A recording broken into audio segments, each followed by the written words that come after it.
It's a small, quiet town, you know. There's not much to do here. This place is gorgeous without the Loch Ness monster. But the monster adds a local mystery. It's something which is deeply ingrained in us all, even when we're gone. We will always keep the secret. I can't tell you if it's real or not. I can't tell you what the truth is. Maybe it's a monster. Maybe it's something else. Some of us think it's just a myth, a legend, but there's definitely something underneath the loch. This I know. When I was a little girl, my grandfather told me a story. Years and years ago, on a winter's day, when he was a young fisherman, he saw 4 children playing next to the loch. They were launching some rocks to watch them disappear underneath the surface. Suddenly, a glowing fog appeared and swallowed the boys. My grandfather said, the silence hung so deep that time itself seemed to stand still. He couldn't see much, but he was able to glimpse a massive black form approaching the shore. He told me that it looked like an elephant's back, with thick skin. A few seconds later, the fog and the beast were gone, and so were the boys. We never saw them again. In the village, the story was that they had drowned. But deep down, everyone thought that the monster had taken them with it into the deep. My father said it was bullshit, that the story was just a story to frighten kids, so that they wouldn't play next to the loch.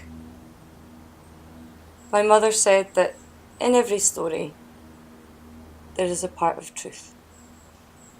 She told me, when you want to believe, you just do.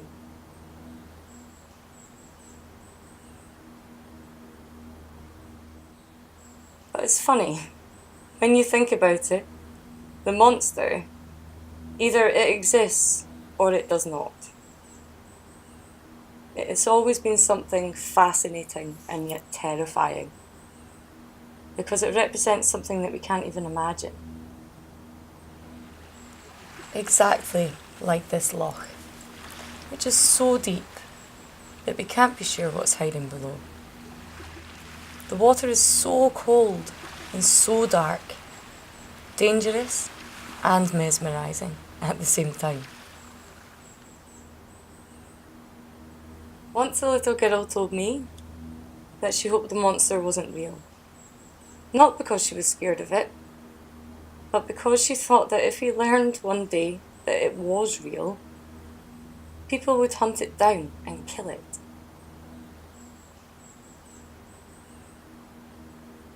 Maybe they'll hang the head of the beast upon their doors as a trophy, like we do with deer heads. It's a symbol, a sign of power, the strong over the weak. Why are we so afraid of what we don't know? And why do we always want to dominate the unknown?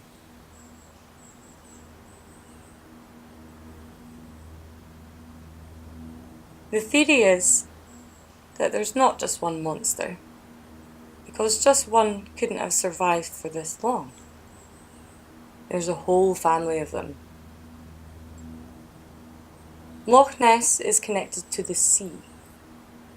There are tunnels underneath, passageways. The monsters are coming in and out of the sea. The loch is their nest. They leave so they can hunt. There are people that live here that have never seen a thing. And there are people that have seen it several times, first thing in the morning when there's no one around. But they won't admit that they saw anything. They keep it to themselves.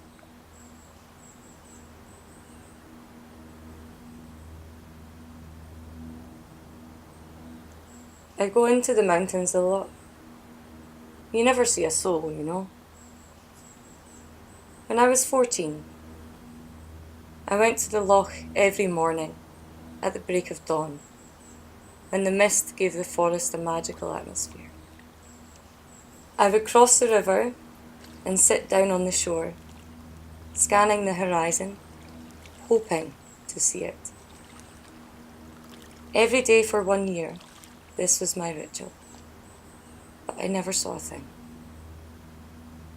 Until one day, in February, I was half asleep, my head was resting against the tree trunk, and I saw something weird. A dark mass, with one hump and a thick skin. I felt like I was being watched.